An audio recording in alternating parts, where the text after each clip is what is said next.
parler, donc, comme vous l'avez compris, du même sujet que Timothée, mais sur mon support qui est le support glyptique. Alors le support glyptique, qu'est-ce que c'est? Hop, comme ça c'est mieux. La glyptique, ça vient du grec glyptos et ça signifie graver. Et c'est une technique qui consiste à graver des pierres fines et précieuses.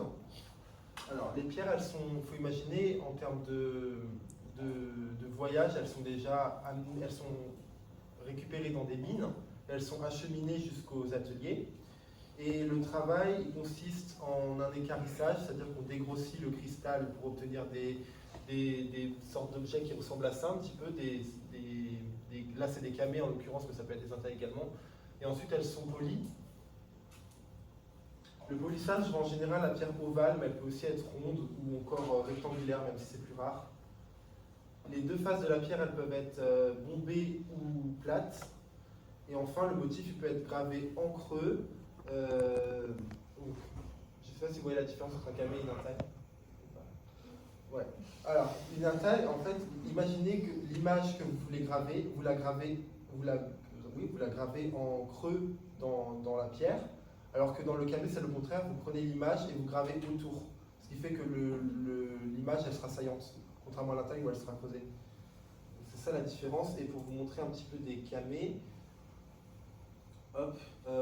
les camés ils utilisent des pierres qui ont plusieurs couches, notamment la sardonyx, parce que, par exemple pour celle-ci à droite, il y a un vrai travail qui est réalisé dans la profondeur de la gravure, ce qui va arriver à certaines couches, et ce qui va amener des magnifiques représentations comme ça, un petit peu multicolores.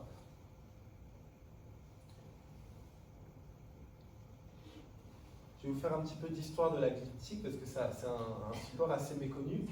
La glyptique, elle a été inventée par les Mésopotamiens, on est au 4e millénaire avant Jésus-Christ, donc c'est très ancien. Ceux-ci gravaient des pierres rectangulaires, non, n'importe quoi. Ils gravaient ces pierres-ci, donc des pierres en cylindre, qu'ils déposaient sur des surfaces rectangulaires en argile. Et donc, tout simplement, ça s'appelait saut-cylindre, du coup. Et la gravure sur pierre fine, elle s'est ensuite transmise dans la plupart des civilisations de l'Antiquité, donc la Phénicie, la Grèce, l'Égypte, l'Étrurie jusqu'à Rome. Je pense qu'on peut dire qu'effectivement, c'est à l'époque classique et hellénistique grecque qu'on a les plus belles intailles en termes de qualité de gravure. Vous en avez un exemple extraordinaire à droite qui présente le premier nom de graveur de gemmes qu'on connaisse, qui est Dexamenos de Chios, et donc qui est connu grâce à cette inscription. Mais son style était tellement spécifique qu'on arrive à lui attribuer d'autres gemmes, même si son nom n'est pas inscrit dessus. Et donc c'est un graveur du 5e siècle avant notre ère. Les intailles grecques sont appelées des scarabées, parce que, tout simplement, elles représentent vraiment un scarabée. On le voit ici avec les élytres qui sont représentés là, et là vous l'avez encore plus de profil avec les pattes, etc. Et on a longtemps posé la question dans l'historiographie de savoir d'où venaient ces scarabées, parce qu'il se trouve qu'on a aussi des scarabées en Égypte qui sont plus anciens que ceux de Grèce, et pendant longtemps on a pensé que c'est les Égyptiens qui avaient tout simplement transmis le savoir. Or, les deux scarabées sont extrêmement différents, parce que ceux d'Égypte ils sont souvent en or, et ils ont une signification très différente, puisqu'ils sont inscrits dans le chapitre 30 du livre des morts. Ils remplacent le cœur en fait, durant la momification, puisque les organes sont retirés. Et les Grecs, c'est pas du tout la même chose, c'est simplement un support de représentation.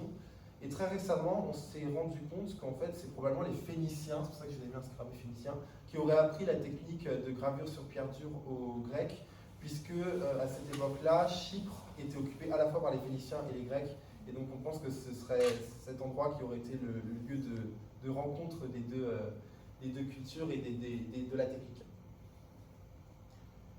La glyptique a continué son chemin jusqu'en Étrurie, qui a également adopté le scarabée durant un temps.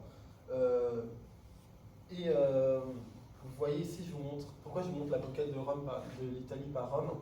C'est parce que déjà pour vous montrer où se situe l'Étrurie, parce que tout le monde n'est pas forcément au courant, et pour vous montrer également que Rome, à cette époque-là, donc on est au 6e, 5e siècle avant notre ère, c'était une toute petite cité dans le Latium. C'était pas du tout l'Italie, ni même l'Empire qu'on connaîtra plus tard.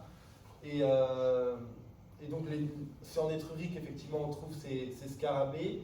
Et concernant Rome, ils commencent à graver la glyptique à partir du 3e siècle avant notre ère. Et c'est très intéressant, vous verrez des images un petit peu plus tard dans le diaporama. c'est qu'au début, Rome n'est pas du tout émancipée en termes d'iconographie. On a vraiment des copies presque identiques de ce qu'on trouve en Étrurie et également de ce qu'on trouve en Grèce.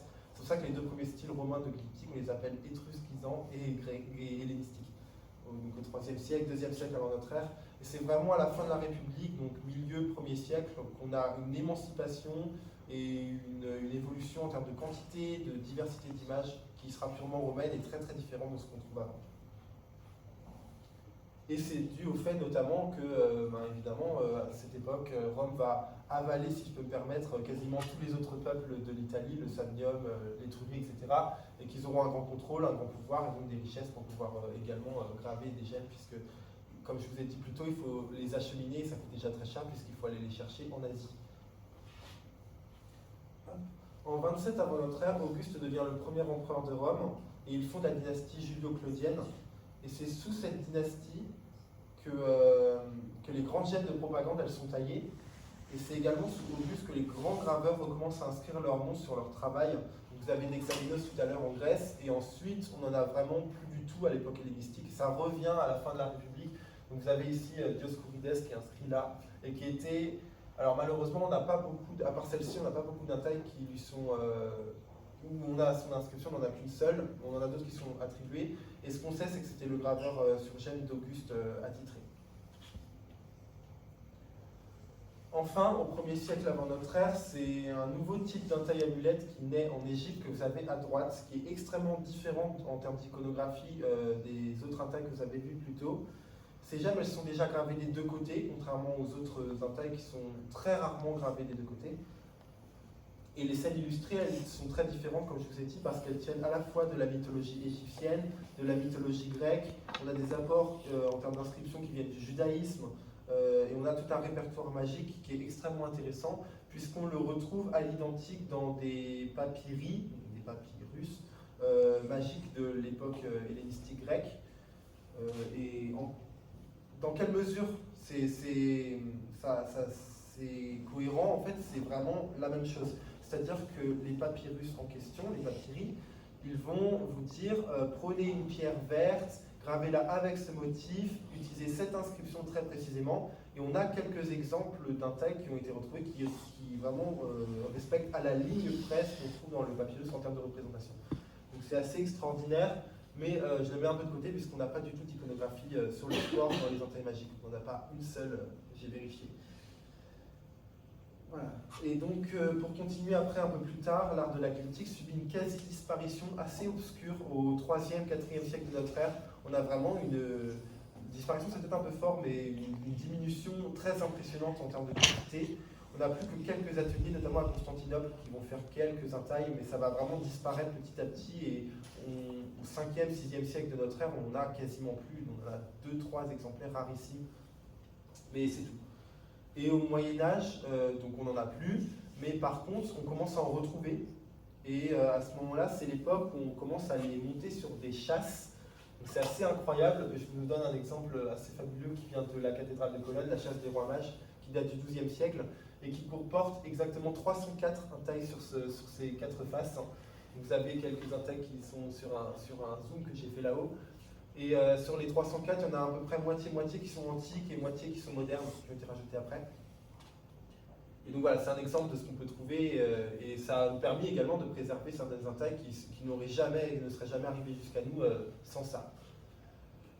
À la Renaissance, c'est l'époque de la redécouverte de l'Antiquité. Je ne vous apprends rien, on redécouvre les ruines, on redécouvre les textes, le latinisme, etc. Tout revient à ce moment-là. Et c'est également du coup à ce moment-là que les graveurs sur gemmes modernes renaissent et redécouvrent la technique et recommencent à en faire. Et ça nous pose aujourd'hui, en tant que glypticien, quelques problèmes, puisqu'on a des intailles modernes qui sont tellement à l'antique qu'en fait on a du mal maintenant à savoir est-ce qu'elles sont antiques ou elles sont modernes d'après l'antique. Donc c'est des nouvelles questions qui se posent aujourd'hui, notamment quand on regarde les collections du XVIIIe, XIXe siècle, qui ont très peu de notices et qui n'ont pas de données archéologiques, donc c'est très difficile de savoir finalement.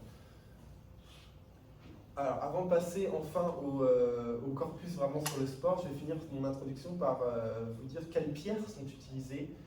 Et n'ayez pas peur, je vais vous parler un petit peu de chimie, mais ce ne sera pas très difficile, ne vous inquiétez pas. Lors de la formation d'une pierre, la pression et la chaleur qui lui est infligée définissent sa dureté, et les oxydes qui rentrent dans sa composition dans le sol vont indiquer son type et sa couleur. Et la dureté des pierres, elle s'estime à partir d'une échelle, l'échelle de Mohs, qui a été inventée par Monsieur Mohs en 1812. J'ai pas son prénom. C'est pour ça que je dis Monsieur Mohs. Cette échelle, elle va de 1 à 10, donc vous voyez du moins dur le talc au plus dur le diamant, et chacun d'entre eux est considéré les uns par rapport aux autres, par rapport à justement ce qui peut être rayé par quoi et ce qui est rayable par quoi. Et donc, pour vous donner un peu une idée, le rubis et le saphir, ce sont des corindons, des pierres très très dures, de 9 sur l'échelle de Mohs, et du coup elles sont absolument jamais gravées en liptique, parce que tout simplement dans l'Antiquité on n'avait pas le savoir-faire pour graver ces pierres aussi dures, puisque la seule chose qui pouvait graver quelque chose de 9, c'est quelque chose de 10, donc le diamant, et les pointes de diamant c'était rarissime dans l'Antiquité. On en a quelques exemples, mais c'est très rare. Et donc dans la critique, on va utiliser plutôt des pierres qui sont un peu moins dures, même si ça reste des pierres dures bien sûr. On va aller chercher dans les quartz notamment, sachant que les quartz, c'est une famille quasiment toutes les pierres fines et précieuses sont des quartz en réalité. L'améthyste, la cornaline, la chalcédoine, l'onyx, la sardonyx, tout ça c'est des quartz. On a quelques pierres également de 7 qui ne sont pas des quartz comme le grenat, mais on reste dans les 6-7 globalement.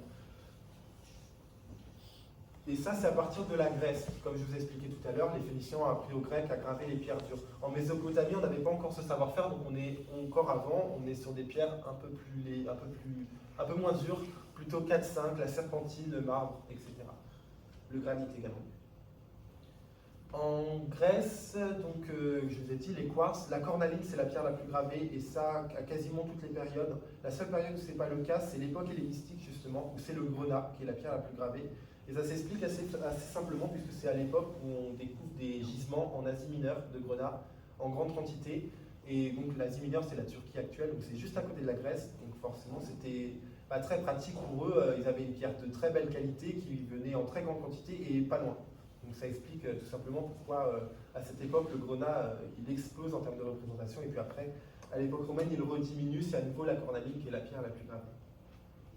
Je vous dis quelques mots aussi sur les verres moulés, puisque c'est une technique qui est censée imiter et qui parfois le fait très bien, qui imite les pierres mais à moindre coût, puisqu'on va, comme des monnaies en fait, on va mouler du verre et on va le chauffer et on va après le frapper. Et donc ça permettait d'avoir à moindre coût des intailles, puisque les intailles et les camées coûtaient très cher avant l'introduction de cette technique. Elle est inventée par les Grecs, mais en fait elle est très peu populaire chez les Grecs. C'est vraiment à l'époque romaine, fin de la République, que ça arrive en grande quantité. Et enfin, les intailles magiques, elles utilisent des pierres plutôt opaques, contrairement aux pierres transparentes qu'on a vues plus tôt. On est plutôt sur du jaspe, de l'hématite ou du lapis lazuli en Égypte, où ils ont également des gisements. Et je m'en arrête là pour mon introduction. On va passer un petit peu au sport, qui est quand même le thème et ce pourquoi vous êtes là. Je vais vous présenter un petit peu les sports. En fait, on s'est partagé les tâches avec Timothée. Il vous a donné plutôt du contexte, un peu historique, etc. Moi, je vais vous présenter vraiment les types de sports. Comme ça, vous verrez un petit peu de représentation sur les autres sports et ça vous amènera ensuite à la critique. Alors, les épreuves, elles sont délimitées en 3 sections, les épreuves athlétiques, les épreuves hippiques et les épreuves artistiques, qui étaient considérées autant que dans les jeux que les autres épreuves sportives. Donc les épreuves athlétiques, c'est les épreuves gymniques au gymnase et les épreuves de course. La course, elle peut se pratiquer sur plusieurs distances. Donc on a le stadion, qui représente 200 mètres. Donc on l'a par exemple ici un exemple le plus célèbre, celui de l'Olympie. On a le diolos, qui est le double stade, donc le 400 mètres. Et ensuite, on avait une course de fond qui représentait à peu près 20 stades, donc c'est environ 4 à 5 km, ça dépend des pistes, elles ne sont pas tout à fait de la même longueur.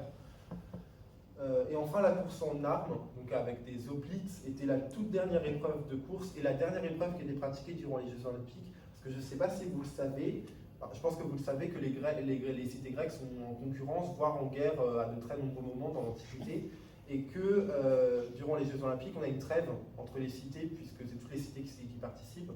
Et donc le fait de mettre la course en armes tout à la fin, en quelque sorte, ça donne un petit peu le ton de dire, une fois que cette épreuve est terminée, la trêve elle est terminée également, on reprend les armes en gros. Les pistes ensablées des stades, elles sont rectangulaires et non ovales, donc ça peut nous sembler très étrange à nous, puisqu'on a l'habitude des tours de piste en athlétisme. Et donc ici, en fait, ils faisaient des demi-tours coup. Et ce qui est intéressant, c'est que vous voyez qu'en termes de largeur, on n'est pas sur une largeur extraordinaire. Donc on ne pouvait pas avoir par exemple 50 athlètes au départ, c'était pas possible. Et donc ce qui m'amène au pentathlon, je vais vous expliquer pourquoi il y avait si peu de coureurs. Le pentathlon, c'est composé du lancer de disque, le saut en longueur, le lancer de javelot, la course de stade et la lutte, dans cet ordre. Et en fait, entre chaque épreuve, on a des sélections, c'est-à-dire que les athlètes qui sont les moins bons dans les premières épreuves ne participent pas aux suivantes. Et c'est pour ça que cette piste, elle n'est pas si large que ça, puisqu'il y a déjà eu des sélections et c'est les meilleurs des 3 autres épreuves qui ont eu lieu auparavant qui vont courir. Et on arrive en fait à la lutte à la fin, et la lutte c'est la plus prestigieuse, il y a encore une sélection entre la course et la lutte, donc on n'a que quelques lutteurs qui participent à chaque jeu. La lutte, elle consistait à faire tomber 3 fois son adversaire au sol, donc c'est des règles complètement différentes de la lutte moderne. Et vous pouvez imaginer que si on devait pousser un adversaire au sol, il fallait être d'un poids assez conséquent, surtout si l'adversaire lui-même était d'un poids conséquent également. Et donc les athlètes, on nous dit dans les textes, ils pratiquaient l'anankofagain, qu'on pourrait traduire par régime forcé, aujourd'hui on dirait régime hypercalorique, et qui donc leur faisait prendre du poids, et on le voit très bien sur les bases, puisqu'ils sont quand même, voilà, ils sont quand même costauds, c'est pas des effets quoi. En dehors du pentathlon se trouvaient le pugilate et le pancrace. Donc c'est des épreuves qui, aujourd'hui, le pugilate serait traduit par la boxe, le pancrace, on pourrait dire la lutte, mais j'aurais tendance presque à dire la MMA parce que c'était beaucoup plus violent en fait que la lutte d'aujourd'hui, puisqu'il n'y avait tout simplement pas toutes les règles qu'on avait aujourd'hui. Il n'y avait pas de règles de poids, il n'y avait pas de règles de taille, donc on pouvait faire un peu tout ce qu'on voulait. Et la seule règle qu'on avait dans le pugilate, c'est qu'on ne pouvait pas attaquer au sol. Et dans le pancrace, c'était qu'on devait attaquer main nue, mais on pouvait attaquer au sol. Donc vous imaginez la violence. C'est pour ça que je compare avec le MMA, parce que c'est vraiment ça en fait. Donc le pugiliste, comme vous le voyez, il avait des... non, vous ne voyez pas derrière, mais vous verrez, si vous voyez là-haut.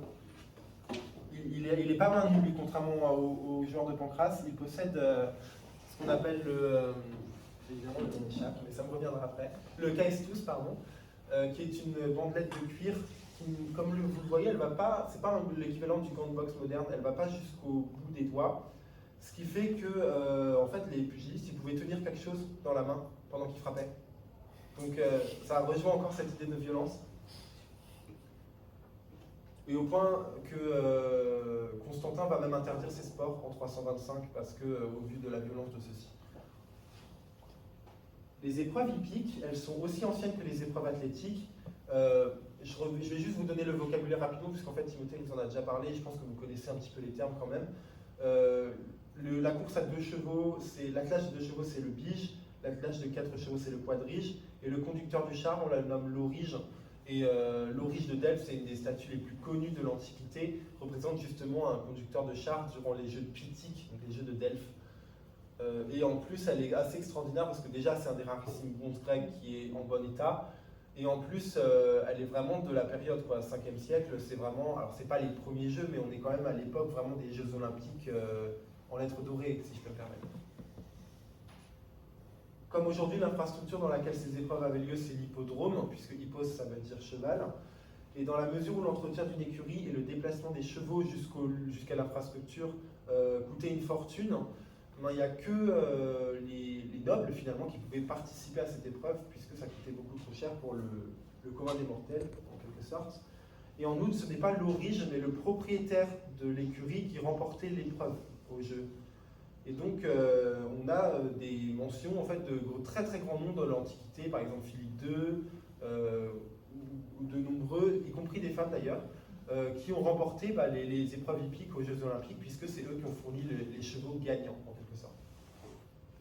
Et enfin, un mot très bref sur les compétitions artistiques, elles étaient courantes, même si ça peut nous étonner nous de les intégrer dans les Jeux Olympiques, mais elles sont courantes surtout à Delphes en fait, puisque Delphes est la cité sous le patronat d'Apollon, qui est le dieu de la musique, le joueur de sitar et de lyre. Et les épreuves en question, justement, c'est le fait de jouer d'un instrument, la lyre, le sitar, également l'aolos, la double flûte d'Athéna, et il y a également des épreuves de chant. Et voilà, ça m'a permis de trouver un prétexte pour vous montrer cette fresque que je trouve absolument extraordinaire, qui vient de Mouressine, c'est juste au sud de Pompéi, et elle a été exhumée il n'y a pas si longtemps, enfin, ça fait quelques années maintenant, c'est 2010 je crois, Mais donc à cette époque, on a encore les couleurs vraiment flamboyantes parce que c'est pas comme les fresques qu'on a trouvées au 19e siècle qui sont presque effacées aujourd'hui. Donc voilà, je vous laisse regarder un petit peu comment elle est vibrante et qu'elle représente Apollon avec son cithare. Nous allons maintenant passer vraiment au corpus des athlètes sur les gemmes. Et quelques petites précisions, les intaïkamés que j'ai choisis, elles sont d'époque grecque, étrusque et romaine. Donc j'ai été chercher dans les trois, parce que vous verrez qu'il y a des similarités. Et une précision quant aux dates sur le diaporama, j'ai mis en chiffres romains celles qui sont avant notre ère et en chiffres arabes celles qui sont de notre ère. Ça m'évitait d'avoir à mettre à chaque fois avant notre ère, ça prenait de la place. Vous verrez des diapositives beaucoup plus chargées un peu plus loin et vous comprendrez.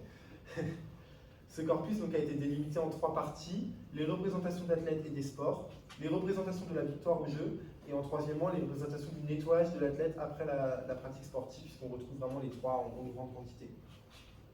La représentation d'un athlète sur une gemme gravée se reconnaît à la nudité de l'individu qui est représenté et à la musculature qui est mise en valeur. Tout comme dans la sculpture, l'anatomie elle est réfléchie par le graveur sur gemme. Et l'athlète peut également être représenté couronné ou enrubanné, puisque c'était les symboles de victoire au jeu, j'y reviendrai un peu plus loin. Par écoulement, nous avons des hommes politiques qui se représentent soit nus, soit laurés, en symbole de victoire athlétique donc. Et on a une cornaline qui est très peu connue, mais qui est assez extraordinaire, qui présente Lépide, le général romain, qui était le grand rival de Marc-Antoine et d'Octave Auguste, juste à la fin de la République, et qui se représente, là vous voyez, son buste, il est entièrement nu, et c'est une unité du coup athlétique. Et je vous ai mis un denier donc, de Lépide pour comparer, il est à gauche, on a vraiment une ressemblance, surtout avec le nez d'ailleurs. Voilà, on le reconnaît très bien. Et cette gemme, elle devait faire partie d'un ensemble propagandiste de l'épide, puisque du coup, il se représente en victorieux. Et en effet, la glyptique, tout comme la numismatique, d'ailleurs, les monnaies, sont un vecteur de propagande, surtout à cette époque. Pompée, c'est le premier homme politique qui utilise la glyptique comme symbole de propagande.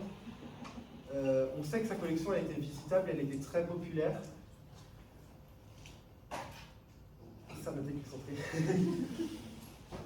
Pline mentionne que c'était la collection de Pompée était un événement majeur de cet art, donc Pline il écrit un siècle plus tard, donc vous imaginez la célébrité que sa collection avait pour qu'un siècle plus tard on en parle encore. César possédait également sa collection, elle était exposée dans le temple de Vénus Génitrix sur le forum à Rome, et Auguste il a diffusé également des gemmes, mais Auguste c'était vraiment avec une quantité d'images et une variété d'images inégalée, même après à l'Empire romain, personne ne va faire autant de gemmes qu'Auguste en termes de propagande. Et enfin, un petit mot quand même pour dire que l'athlète peut apparaître en compagnie d'un chien. J'en ai deux exemples ici.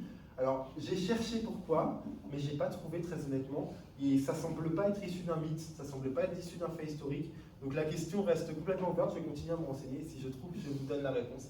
Mais c'est quand même assez intéressant puisqu'on reconnaît très bien le chien. Là-bas, c'est un peu plus compliqué, mais il faut croire sur parole la personne qui a fait la notice. Mais ici, on voit bien que c'est un chien. En Étrurie, la pratique sportive, c'était une manière pour un jeune homme de se préparer à sa carrière militaire. Timothée vous l'a dit aussi tout à l'heure, c'était un symbole de jeunesse également. Et lorsqu'un jeune était doué dans une discipline sportive, il était probable qu'il utilise son intact comme sceau, enfin une image en tout cas d'athlète comme sceau du sport dans lequel il était bon. Parce que c'est vrai que je ne l'ai pas dit plus tôt, mais les intailles, les camés moins, mais surtout les intailles étaient souvent montés sur des bagues et servaient de sceau d'identification des individus. Donc ça donne vraiment une dimension supérieure à la représentation, puisqu'elle n'est pas simplement une représentation pour faire joli comme une mosaïque ou une sculpture peut l'être, mais elle recouvre aussi une symbolique identitaire, puisqu'elle représente vraiment la personne. Et à Rome, on est moins sur des mythes, on n'a pas vraiment de mythes de sportifs qui sont représentés à Rome, c'est davantage à nouveau cette représentation de marque de jeunesse et également de la virtus, qu'on pourrait traduire par vertu, mais par bravoure dans ce sens-là. Le premier sport représenté dans la glyptique, c'est le lancer de disque. Donc vous en avez plusieurs exemples ici. C'est le plus populaire dans les représentations parce qu'il est tout simplement très graphique. Il faut imaginer que les intailles, c'est vraiment minuscule. On est sur vraiment du 1 cm, quoi. C'est tout petit. Et donc, il fallait que la représentation, elle soit la plus facile à reconnaître possible, avec le moins d'éléments possible. Donc le lancer de disque s'y prête bien puisqu'on a simplement besoin d'un athlète représenté nu pour qu'on comprenne que c'est un athlète et un disque vu de face puisque s'il était vu de côté on verrait juste un trait en fait. Et vous voyez que c'est très flagrant que la torsion du corps du joueur de disque est un prétexte en fait à réaliser l'anatomie de l'athlète, tout comme c'est le cas dans la Grèce classique pour la sculpture. Là, vous voyez vraiment qu'on a... Pourtant, ce qui est très intéressant, c'est une cornaline étrusque, mais le corps est représenté à la grecque. Vous avez même cette voûte abdominale, etc., qu'on retrouve vraiment dans les sculptures classiques. Et donc, ça montre bien que les Étrusques, en fait, ont tout simplement récupéré les thèmes iconographiques des Grecs, puisqu'ils avaient déjà récupéré le scarabée de base. Donc, c'est vraiment toute une culture qui s'est transmise. Les intègres romains utilisent des postures différentes. Ils reprennent notamment l'image du discobole de Miron, qui était déjà très célèbre dans l'Antiquité. Et de manière générale, les statues grecques en bronze, elles sont copiées en marbre par les Romains. C'est comme ça qu'on les a, tout simplement, puisque Timothée vous l'a dit plus tôt, les statues en bronze sont très souvent refondues. Or, les statues en marbre, elles ne sont pas refondues, donc elles peuvent être cassées, mais la plupart du temps, elles arrivent jusqu'à nous. Donc c'est comme ça qu'on a les exemples de modèles grecs qui arrivent jusqu'à nous par le biais des Romains. Et donc le discobole grec, il est représenté toujours à Rome sur de la glyptique. Il est vraiment très reconnaissable, vous voyez que c'est pas une coïncidence, c'est vraiment, on a repris la statue, c'était l'objectif, c'était de représenter la statue. Deux verres moulés de Pompéi illustrent un lanceur de disque qui tient l'objet entre ses deux mains, et je trouve ces représentations assez amusantes, parce que le disque, il est représenté comme s'il était extrêmement lourd, on voit presque le personnage comme s'il était abachi sous le poids de l'objet qu'il tient, et je trouvais ça assez rigolo. Et en termes de technique, vous voyez donc des exemples de verres moulés. C'est ce que je vous disais plus tôt, c'est de moins bonne qualité que des pierres, mais c'est quand même assez joli pour des objets qui sont beaucoup moins chers. Et ce qui est intéressant, c'est que les deux viennent de Pompéi, et donc on pourrait se poser la question, est-ce qu'ils viennent du même atelier? Alors, cette question n'a pas été résolue, mais mon avis personnel, c'est que je pense que oui. Je pense que le moule n'est pas le même, mais je pense que l'atelier est le même, et que cet atelier aurait perfectionné son moule au fil du temps, sachant que ces deux intas, elles sont probablement, j'ai mis 1er siècle parce que c'est la notice, mais en réalité, elles sont probablement de la fin de Pompéi, en fait, des 10 dernières années de Pompéi, probablement, puisque sinon elles auraient été vendues, tout simplement. Et sur celle de droite, vous voyez ici une sculpture qui s'appelle un pilier hermaïque, et qui représente donc soit Hermès, soit Héraclès, et c'était des sculptures qui étaient extrêmement populaires dans les gymnases. On a d'ailleurs une inscription de Priene qui date du début du 1er siècle avant notre ère, qui honore un certain Zosimos qui aurait offert 2 statues hermaïques au gymnase de Priene. Et donc ici en l'occurrence, le pilier hermaïque, c'est un rappel visuel tout simplement qu'on se situe dans un gymnase, et également que les activités sportives, tout comme les autres activités de l'Antiquité, étaient perçues sous le regard de Dieu. Le second sport qui est régulièrement trouvé sur les gemmes, c'est le pugilat. Le boxeur est reconnaissable à ses gants, donc là c'est très flagrant. Alors surtout sur celle-ci, on le voit très très bien. Et vous voyez à nouveau qu'il ne recouvre pas l'entièreté du gant, parce que celle de droite, là où il tient le ruban, on voit les doigts. Ainsi, alors, ouais, j'ai déjà dit le reste, que Constantin, il avait interdit ce sport parce qu'il était violent. Je l'avais mis là de base, mais je l'ai remonté plus haut. La lutte, c'est un sport qui est plus rare. Par contre, il est très présent dans la numismatique, donc je vous ai mis un exemple ici d'un stataire grec. Dans la glyptique, les lutteurs ne sont jamais anonymes, c'est toujours des divinités.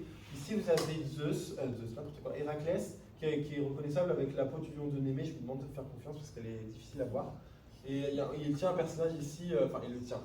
C'est une divinité, donc il faut imaginer qu'il l'attrape et il le balance dans l'autre sens, parce que, évidemment, personne ne peut rivaliser avec Héraclès en termes de force. Et à droite, vous avez Eros qui se bat avec Antéros. Je vous demande à nouveau de me croire parce qu'elle est difficile à comprendre, mais pour vous montrer un petit peu, Eros il est ici, on voit son aile ici, et Antéros il est là, et ici vous avez Aphrodite, donc Vénus, la mère des deux enfants.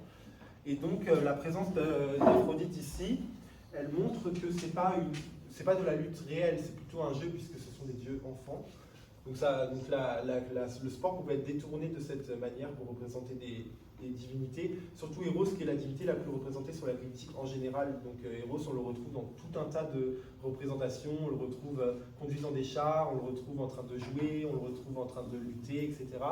Et vous avez à nouveau le pilier hermaïque, et vous avez également un objet qu'on va voir beaucoup plus tard, qui est la palme, qui est un symbole de victoire. J'ai décidé d'inclure la danse également dans cette présentation parce que, même si ce n'est pas un sport olympique en tant que tel, c'est à mon sens une pratique sportive. Et je pense que vous serez d'accord que c'est une pratique sportive. Et en plus, on en trouve beaucoup en glyptique. Alors, elles sont d'assez mauvaise qualité en général, mais vous avez quelques exemples qui sont assez jolis, comme celui en bas à droite. Et pourquoi je vous parle de ces entailles? C'est parce que je les trouve assez pertinentes. Vous constaterez qu'elles sont quasiment toutes vertes, hormis celle-ci. Et ça ne peut pas être une coïncidence, puisque les pierres vertes en glyptique, c'est des pierres qui sont très peu utilisées, et qui sont utilisées sur un laps de temps très court. C'est vraiment période augustéenne, après on n'en a plus. Et donc, ces pierres vertes, elles sont souvent de très petite taille, ce qui signifie qu'elles étaient montées sur des bacs qui étaient également de petite taille, et qui sont probablement des bacs pour des femmes ou des enfants.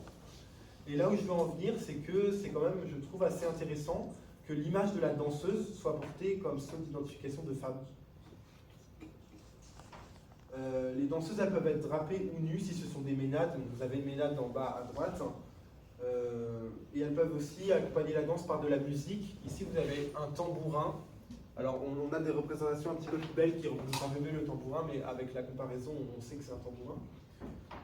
Et celle qui m'intéresse particulièrement, c'est celle qui est ici, en bas au centre, puisqu'on voit à nouveau une palme ici. Et la palme, c'est vraiment la victoire sportive. Alors, c'est assez étrange qu'on ait représenté une danseuse avec une palme, parce que ça sous-entendrait que quelque part la danse soit une vraie compétition, ou a été une vraie compétition à un moment donné, alors qu'on n'en a pas de trace dans la littérature. Et en fait, mon opinion, c'est que je pense que la femme qui devait porter ce sceau devait être une danseuse elle-même et qui devait avoir une vision de son propre sport comme étant vraiment quelque chose de sportif et pas simplement un loisir, et qu'elle aurait illustré la palme en plus de la représentation, parce que ça c'est une représentation classique, donc elle a dû le récupérer tout simplement dans un catalogue auprès de son graveur, et elle a dû rajouter cet élément pour vraiment indiquer que le sport c'était quelque chose d'important pour elle et pas juste un loisir comme ça.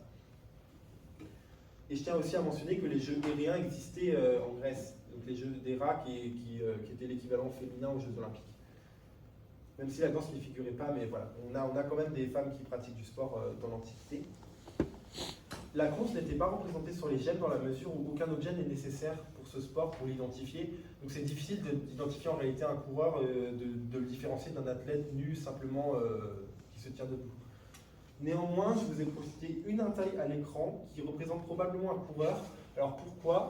Parce qu'il y a une inscription qui nous dit Marathi, donc, qui sous-entendrait la cité de Marathon, qui est la cité durant laquelle, lors de la première guerre médique, un coureur dont le nom diffère selon les versions aurait couru 42 km de marathon jusqu'à Athènes pour prévenir les Athéniens qu'ils avaient battu les Perses. Et donc, le fait qu'il y ait cette inscription, ça sous-entendrait que du coup ce serait un coureur, mais je préfère être prudent pour cette entaille précisément parce qu'il est très fréquent en fait à l'époque romaine qu'on rajoute des inscriptions après coup. Voire même carrément à la Renaissance, ça peut arriver également qu'ils reprennent des entailles antiques et qu'ils rajoutent une inscription dessus. Donc voilà, ça pourrait être extrêmement intéressant de l'étudier comme ça, parce que ce serait vraiment le seul coureur qui serait vraiment indiqué par l'inscription que c'est un coureur. Mais on va aller mollo quand même sur l'interrogation, parce que voilà, ça peut très bien être une inscription ajoutée. Je vais à présent vous montrer les différents signes de victoire au jeu sur les gemmes. Donc je ne reviens pas nécessairement longtemps sur la palme, puisqu'on en a déjà vu, c'est un signe de victoire. Faut imaginer que durant les jeux, la célébration de la victoire, elle a lieu en deux temps. Soit directement après les épreuves, où le vainqueur se voit remettre la palme et le ruban, qui enrubanne sa tête, le ruban qui s'appelle Ténia d'ailleurs. Et ensuite, au dernier jour des Jeux, on a une deuxième cérémonie, qui est la cérémonie de clôture, où les vainqueurs reviennent sur le terrain. Et cette fois, on leur donne la couronne que Timothée a mentionné, la couronne de céleri, la couronne de laurier, la couronne d'olivier, selon les cités. Et je profite également de cette diapositive pour vous montrer comment les premières gemmes romaines ressemblent aux gemmes étrusques. C'est ce que je vous disais tout à l'heure. Là, vous avez une gemme romaine et elle est quasiment identique à ce qu'on peut trouver en Étrurie avec le grénotier, etc. Et donc voilà, vous avez un exemple de gemme romaine étrusquisante, du coup, et elle est du IIIe siècle, donc c'est une des premières gemmes, c'est au tout début de la glyptique romaine. Alors, les deux pierres suivantes, elles illustrent un athlète couronné, donc ici, couronné par une couronne végétale. Malheureusement, la qualité n'est pas suffisante pour savoir exactement quelle couronne c'est, mais on reconnaît bien une couronne. Et à droite, c'est encore plus parlant, puisqu'on a carrément l'athlète qui est couronné lui-même par Nike, la déesse de la victoire. Et c'est une image qui est extrêmement courante dans la numismatique, puisqu'elle est réintroduite par Alexandre le Grand, et après on la trouve absolument tout le temps jusqu'à la fin de l'Antiquité romaine. Cette cornaline, elle reprend exactement la même posture que le diadumène, cette sculpture de Polyclète qui a instauré le canon de représentation du corps grec, donc à l'époque classique. Et on retrouve notamment le contrapposto. Je ne sais pas si ça vous parle, le contrapposto. Ouais. Donc, je reviens rapidement dessus du coup. On a une jambe qui est tendue, une jambe fléchie, on a un déhanchement et on a les épaules qui sont dans un déhanchement qui est à l'inverse de celui des hanches, qui s'appelle le chiasme polyclétien du nom de Polyclète. Et là, vous voyez vraiment que cette cornaline, elle représente exactement le diadumène. On a la posture, elle est complètement identique. Et ça donne aussi à voir un petit peu en quelque sorte à quoi ressemblait le diadumène quand il était complet avec ses bras. Puisque on sait évidemment par les comparaisons qu'il était comme ça, mais là vous avez vraiment une preuve entière que c'était le cas. Et je précise juste l'étymologie diaduménos, ça signifie celui qui se ceint du ponton. Donc voilà, ça c'était pour les symboles, les différents symboles héroïques, la palme, la couronne, le ruban. Et alors c'est pas un signe de victoire en tant que tel, mais c'est quand même un signe qui accompagne les jeux, donc je voulais vous en parler. La venue de la flamme olympique sur le site des Jeux, elle peut être représentée, alors surtout en numismatique, mais je vous ai trouvé une entaille qui le représente. Et je trouve que ça méritait quand même d'être rajouté ici parce que je trouve ça assez joli et assez intéressant parce que c'est une tradition qui a été reprise et qu'on retrouve aujourd'hui dans les Jeux olympiques modernes. Et juste un petit mot, alors c'est plutôt de la numismatique, mais je pense pas que vous soyez tous à fond dessus, donc je voulais vous en parler pour vous apprendre quelque chose en plus. Ici, vous voyez la flamme, là on a un couronne, un coureur, pardon, mais la flamme, elle n'est pas dans la représentation en elle-même, c'est une marque de contrôle. Et la différence, c'est que la représentation, elle est voulue par une autorité, en l'occurrence ici c'est Lucius Pallatorius Castianus, et la marque de contrôle, elle est choisie par le graveur de l'atelier. Donc là, on peut dire, ce qui est intéressant, c'est que de base, la flamme olympique n'était pas sur la monnaie, c'est le graveur qui a décidé de la rajouter pour voilà, une identification qui répond à l'image qui était là, puisque c'était évidemment un coureur qui a porté la flamme. Hop, et la dernière catégorie de gemmes que je vous présente, c'est, je vous l'ai dit, le nettoyage, alors soit la préparation avant le sport, soit le nettoyage après le sport. Et en effet, pour éviter de transpirer et également de se blesser, l'athlète s'enduisait le corps d'huile. Il pouvait également mettre du sable sur ses pieds et ses jambes. Et donc, une fois l'épreuve ou l'entraînement achevé, il retirait toute cette matière qu'il avait sur la peau. Et donc, vous en avez ici des exemples de avant. Là, il se met du sable sur le corps. Et à droite, il va plutôt en fait, se laver, puisqu'on a l'hydrie qui est juste ici. Et j'ai rajouté précisément cette entaille en plus, au-delà de simplement l'iconographie, parce que je la trouve sublime et qu'elle a, elle a le nom de son graveur, Gnaios. Et c'est suffisamment rare pour être souligné. Et ce qui est intéressant, c'est qu'on a beau être à l'époque romaine, Gnaios c'est un guémardus grec, puisque comme je vous l'ai dit dans l'introduction, c'est vraiment les Grecs qui ont ce savoir de la technique sur gemme. Donc même à l'époque romaine, on va aller chercher des graveurs grecs pour réaliser ça, puisque c'est eux qui ont le savoir-faire. Et Dioscorides, que j'ai mentionné plus tôt, qui était le graveur d'Auguste, était également grec. Hop. Et je vous rajoute ces deux cornalines-là. Alors je reviens rapidement sur la diapositive précédente pour vous montrer la posture. Regardez celle-ci et regardez celle de droite. C'est exactement la même. Et celle de Gnaios, elle est à la toute fin de la République. Celles-ci, elles sont un tout petit peu plus tardives. Elles sont au début du 1er siècle de notre ère. Et je pense, alors personne n'a jamais travaillé dessus, ça mérite plus réflexion, mais je pense qu'en fait, il devait y avoir une statue hellénistique qui représentait exactement un athlète dans cette posture. Il y a une statue qu'on a perdue, hein, on n'a aucune preuve, aucune trace. Mais le fait qu'on ait trois gemmes différentes qui représentent l'athlète exactement dans cette position, et comme on l'a vu précédemment, on a beaucoup les Romains adoraient représenter des statues grecques sur la mythique. Je pense qu'il devait y avoir une statue à l'époque hellénistique qui représentait l'athlète dans cette posture. Et ça mérite un petit peu plus de discussion, je pense. Et la datation, elle est également ici, on a de la chance, elle elle est exacte, puisqu'elle vient de Xanthène. On l'a trouvée par le niveau archéologique, on l'a datée. Et c'est suffisamment rare également pour être souligné, puisque la majorité des gemmes sont privées de leur contexte archéologique. Les intailles sur cette diapositive, elles illustrent toutes le même objet, donc un aribal. Vous l'avez ici, ici, et là, faites-moi confiance, elle est ici. Et l'aribal, c'est un tout petit contenant qui contenait l'huile, duquel l'athlète s'imbue. Je ne sais jamais conjuguer ce verbe, le verbe moindre. Se recouvrait le corps. Et c'est un attribut très marqué des sportifs. Vous en avez vu quelques exemples d'aribal aussi dans les céramiques que Timothée nous a présentées. Et vous voyez également le strigile, vous en avez un exemple là, et j'ai d'autres images pour le strigile, puisque c'est très très commun de le représenter, le strigile.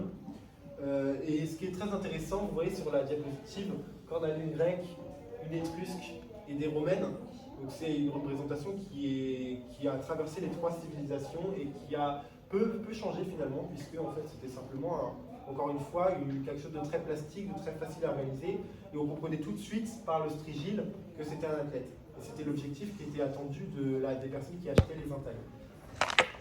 Et enfin, dernier nom que je vous donne, c'est celui d'Épiménès qui a réalisé cette intaille-ci. Je ne sais plus, il y a son nom quelque part. Non, pas, sur celle-ci, il n'y a pas son nom, mais elle a été attribuée à lui par le style. Et vous voyez encore à nouveau la plasticité, la représentation du corps, la musculature, etc. On a à nouveau, alors elle est moins présente, mais on a à nouveau la voûte abdominale, etc. Et ce style plastique d'Épiménès, il est tellement célèbre qu'on arrive à lui attribuer à nouveau d'autres intailles par le style. Et c'est peut-être lui qui a instauré carrément lui-même le style, enfin, la transposition de la sculpture dans la glyptique, qui ensuite a été repris après, puisqu'on est très tôt, on est vers 500 avant notre ère. Et ouais, il est probable que en fait, sa célébrité, parce qu'on sait qu'il était célèbre en Antiquité, a permis justement de créer une sorte d'école qui a été utilisée comme modèle après. Et enfin, je conclurai rapidement en vous disant que j'espère que ma présentation vous a donné un petit peu un œil neuf sur la glyptique, parce que je le répète à chaque conférence, mais c'est un support qui mérite vraiment plus d'attention, parce qu'on en a beaucoup d'exemplaires. La plupart ne sont pas très bien notifiés ou étudiés. C'est un excellent support de représentation et de comparaison, surtout avec les autres supports. Comme vous l'avez vu plus tôt, on a probablement une statue grecque qu'on a découverte, enfin, c'est un grand mot découverte, mais que je pense avoir mis au jour par le biais de la représentation glyptique de cette statue qu'on aurait perdue. Et on en a des exemples, là c'est pour cette statue, mais on en a des exemples pour beaucoup d'autres choses, pour des objets, pour des monuments, etc., qui sont représentés sur la glyptique et dont on n'a pas de traces ultérieurement. Et en ce sens, je trouve que c'était très pertinent de vous la présenter, de vous présenter ce corpus. Et également, dans la mesure, je le répète à nouveau, mais c'est un support qui n'est pas uniquement destiné à l'élite. Tout le monde, notamment à Rome, c'est vraiment à ce moment-là que ça se démocratise, tout le monde possède une intaille à la fin de l'Antiquité, quasiment, puisque c'est un sceau, on a besoin d'un sceau pour signer des documents, etc. Donc c'est vraiment un support qui, contrairement par exemple à la mosaïque ou à la belle sculpture, etc., va pouvoir nous donner des informations sur des personnes dont on a peu de traces, sur des esclaves, sur des gens qui étaient moins aisés, etc. Et en ce sens, voilà, je trouve que c'est vraiment un domaine pertinent et on a très peu de glypticiens en France, alors voilà, il faudrait qu'il y ait un petit peu plus d'ouverture à ce sujet. Et je vais juste clore ma présentation sur une intaille moderne. Et donc pour vous montrer, comme je vous l'ai dit plus tôt, que parfois on a du mal à les attribuer puisqu'elles ressemblent beaucoup à celles qu'on a à l'antique. Celle-ci est clairement à l'antique, puisqu'on a une statue qui ressemble beaucoup à des statues grecques dans la position, notamment de Zeus. Et on a cette Eunokoé, qui donc l'hydrie, qui permet de contenir l'eau qui va se répandre sur le corps une fois la pratique sportive finie, qu'on a trouvé sur les intailles romaines par ailleurs. Et sur ce, je m'arrête là.